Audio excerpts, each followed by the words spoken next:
Muy buenos días. Es domingo, día de escuchar la palabra de Dios, de salir a su encuentro, de recibirlo en una santa comunión junto con todos nuestros hermanos en una asamblea santa. El día de hoy, en el Evangelio, y puedo decir que en toda la liturgia, Jesús siempre nos habla, porque es alguien a quien le gusta comunicarse con nosotros. Somos nosotros los que a veces somos flojos para tratar de escuchar su palabra, para tratar de prestar atención cuando Él habla. Si fuéramos capaces de escuchar su voz, seguramente que de muchos problemas nos ahorraríamos. Hoy en el Evangelio, cuando lo leía, hubo una pequeña frase que creo que a partir de ahí voy a desarrollar toda esta reflexión. Pero una frase que decía que Jesús, para ponerlos a prueba, Jesús pone a prueba a sus discípulos. Y ahí yo empezaba a imaginar cómo sería una prueba de Jesús, un examen con sus discípulos. Seguramente que Jesús jamás les preguntaba el capítulo y versículo de la Torá, porque pienso que los discípulos realmente ya se la sabían de memoria. Pienso que seguramente los discípulos ya se sabían toda la Sagrada Escritura de memoria, pues recitaban los salmos incluso de memoria. Entonces, ¿cómo serían las pruebas, los exámenes que Jesús daba como un maestro? Hoy el Evangelio nos da una razón de cómo era un examen de Jesús, de cómo Jesús probaba a sus discípulos. Y presta atención, porque puede ser que también el día de hoy a ti y a mí así nos ponga a prueba. Así que para salir victoriosos en el examen o pasar la prueba, aprendamos de la experiencia de los discípulos. El Evangelio dice así: en aquel tiempo, Jesús se fue a la otra orilla del mar de Galilea, o lago de Tiberíades. Lo seguía mucha gente porque habían visto los signos que hacía cuando curaba a los enfermos. Jesús subió al monte y se sentó allí con sus discípulos. Estaba cerca la Pascua, festividad de los judíos.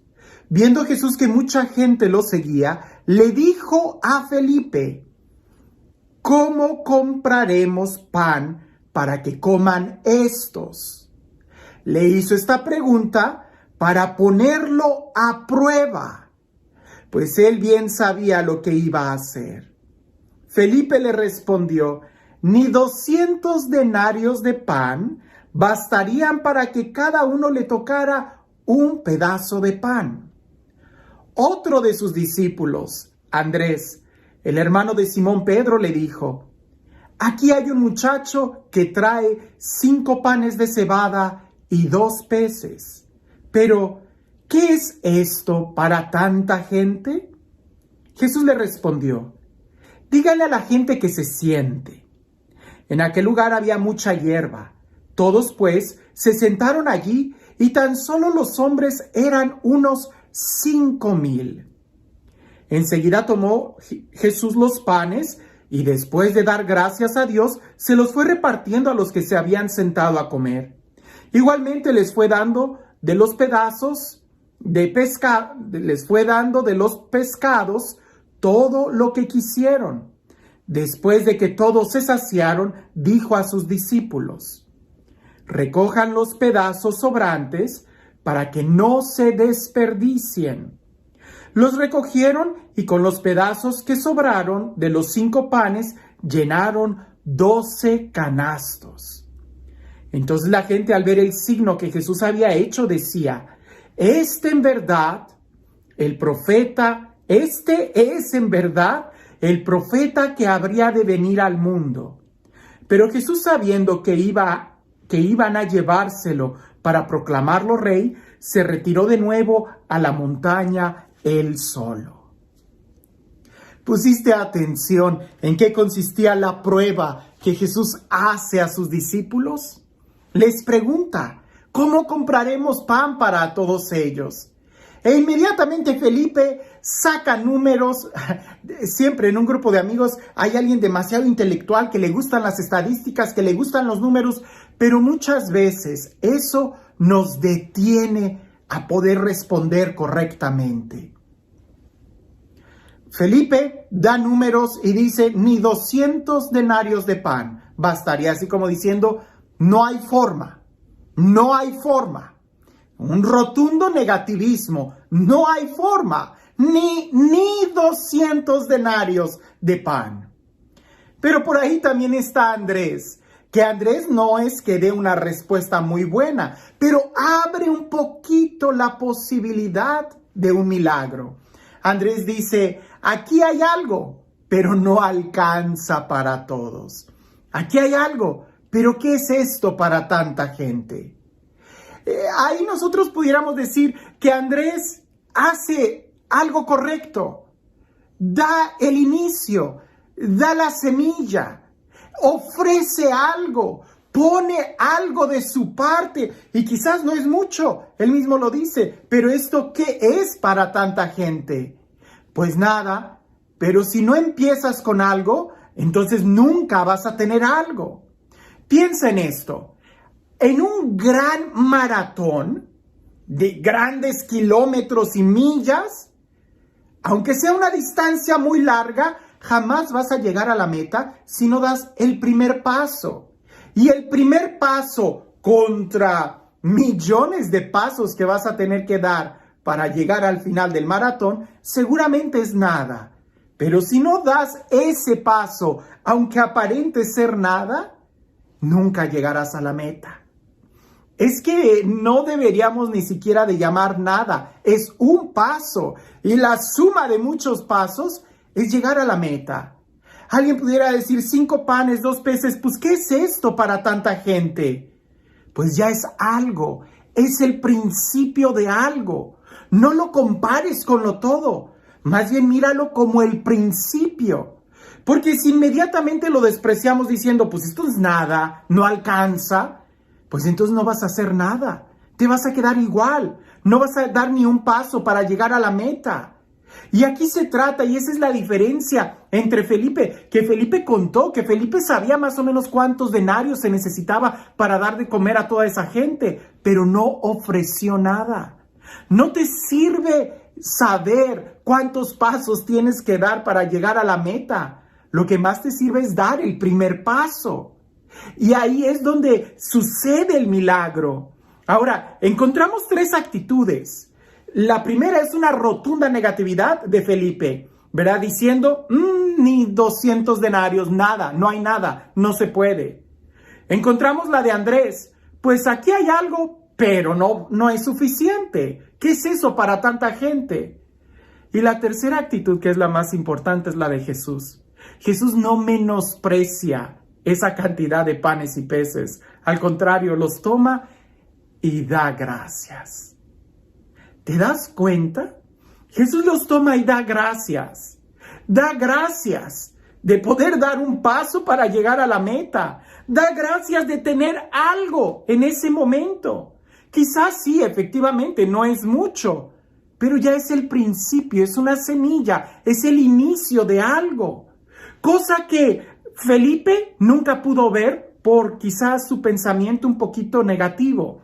Andrés quizás pudiera vislumbrar que había un inicio, pero al ver la meta se decepcionó y dijo, pero esto no alcanza para todos. Y en cambio Jesús no se queda ni en la negatividad de que es una obra difícil y tampoco se queda lamentándose de que sea algo muy pequeño. Jesús lo que hace es que lo toma y da gracias. Y esa debiera de ser la actitud que cada uno de nosotros tiene. Porque el agradecer algo como primer punto te ayuda a ti a poder disfrutar lo que tienes. Si no agradeces, no disfrutas. Como por ahí dicen, si no agradeces, eres un mal agradecido, ¿no? Eres alguien que no va a tener, que no va a experimentar, que nunca va a disfrutar. El agradecer ya te abre la puerta a poder disfrutar y con eso te abre la puerta a poder multiplicar. Porque cuando tú disfrutas lo que haces, cuando tú disfrutas el momento en el que estás, eso se hace más grande en ti. Quedas en una especie de satisfacción, satisfecho. En cambio, cuando no agradeces, nunca quedas satisfecho. Y eso se ve clarísimo en la comida que llega a nuestro plato cada día. Si tú eres capaz de dar gracias y de agradecer porque tienes ese plato frente a ti, lo vas a disfrutar y quedas satisfecho. Pero cuando no eres agradecido, siempre vas a quedar con esa vaciedad interior. Siempre vas a quedar con esa especie de resentimiento de saber que pudiste agarrar otra cosa y no lo tienes. Y vas a entrar en un juego de desagradecimiento que lo único que te va a conducir es a la ruina. Ahora, otro aspecto muy importante de este texto es de que Jesús, teniendo todo el poder de multiplicar, Él, que es capaz de multiplicar, Él da la orden de que nada se desperdicie. ¿Te das cuenta de qué tan importante es esto? Uno pudiera pensar, pero si Jesús tenía todo el poder de multiplicar, pues Él hubiera dicho, ¿para qué cargamos con todo ese pan? Mejor ahí déjalo, ¿no? No, Él dijo que nada se desperdicie. Porque si tú no desperdicias, quiere decir que valoras. O pongámoslo al revés. Lo que tú desperdicias es porque no lo valoras, no lo cuidas. Si lo valoras, no lo desperdicias. Y la diferencia entre, perdonen el lenguaje que uso, pero es un ejemplo sencillo. La diferencia entre un hombre exitoso y quizás nosotros es de que el hombre exitoso no desperdicia su tiempo. Para él el tiempo es muy valioso. Y a veces nosotros desperdiciamos mucho tiempo ahí en el celular o papaloteando o haciendo nada. Si nosotros fuéramos capaces de seguir ese consejo de Jesús, no desperdicies tu tiempo, te darías cuenta que tienes el mismo tiempo, las mismas horas y los mismos minutos que el estudiante más, ¿cómo se dice?, inteligente de la escuela, más aplicado. Tendrías las mismas horas, los mismos minutos de aquel hombre exitoso, de aquella mujer que es capaz de organizar todo su hogar y tener hijos y todo. ¿Por qué? Porque no desperdicias el tiempo. A lo mejor alguien podría decir, yo tengo un proyecto muy grande, pero no tengo tiempo. Ok, estás como Felipe. Bueno, pero tengo una hora, pero ¿qué es eso para todo lo que tengo que hacer? Bueno, estás como Andrés. ¿Y por qué no empiezas dando gracias a Dios por esa hora que sí tienes al día, que puedes aplicarte, que puedes aprovecharla? Y entonces te vas a dar cuenta que esa hora al día fue como el primer paso para un gran maratón. Y cuando menos te des cuenta, tú podrás ver que se ha multiplicado el tiempo en tu vida. La clave está en no desperdiciar y ser agradecidos. Y este Dios, el Dios del amor, el Dios de la vida, el Dios de la paz, el Dios de la plenitud, el Dios que multiplica todas sus bendiciones en abundancia sobre cada uno de nosotros, que sea Él quien el día de hoy nos bendiga.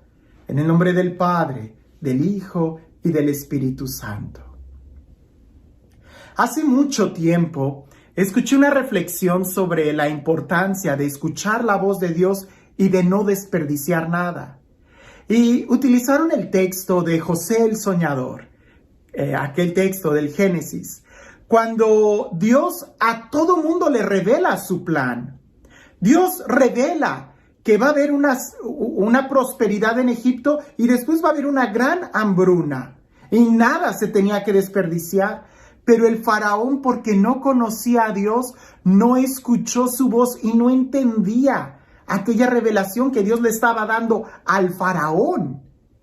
José, por el contrario, él sí conocía la voz de Dios y fue capaz de interpretar el mensaje que iba dirigido al faraón, de que no se desperdiciara nada, porque en esos años de abundancia después iban a venir años de escasez.